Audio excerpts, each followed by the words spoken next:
Can you use commercial music in your podcast, or movie clips, or other snippets that are commercially licensed? No, you can't, and you shouldn't. This is a question I'm frequently asked by clients and potential clients, and I've heard every excuse in the book. Oh, it's only a few seconds, so it falls under fair use. Oh, come on, are Guns N' Roses really going to sue me? Well, remember when Metallica did sue Napster back in the day? So let's dive a little deeper.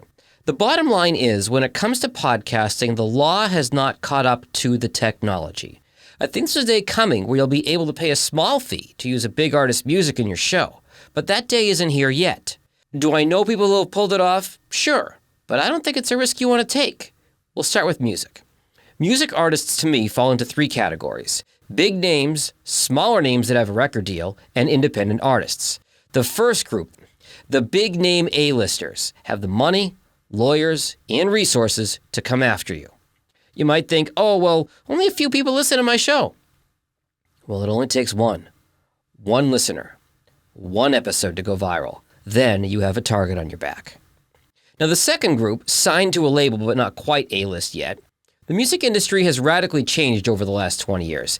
They aren't making money from CD sales anymore. And if you spend $1 for their song on iTunes, how many pennies do they actually get out of that? Touring has been non-existent since the pandemic, so it's not easy to make money. And using their music on your show without their permission, well, that's essentially stealing. And also, even if they love the idea of you using their song on their show, they no longer own 100% of it. You need to get sign-off from all the stakeholders, and that can be a legal nightmare. The final group, independent musicians, could be your answer. If they are unsigned to a label and own 100% of the rights to their music, you could use their music, but you better get their permission in writing before you do. And if you don't personally know an aspiring artist to work with, there are services that offer royalty-free music on the internet. A simple Google search will get you there. What about movies? Kind of the same thing as these A-list artists. They may not find you, but if they do, they have deep pockets and very expensive lawyers. I'm actually told that Disney is diving headfirst into this crackdown.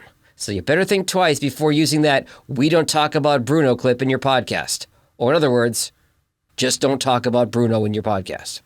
Look, I don't want to be a total downer here, but Spotify, Apple, and others have AI built in that can find copyrighted content and immediately yank your show if you're in violation, the same way YouTube does. Do people get away with it? Yeah. Do you want to take the chances of having your show removed, being sued, or even getting a cease and desist letter with very fancy letterhead on it? I don't think so. There will be a time when you can use all of this stuff on the show. It is coming, but we're just not there yet.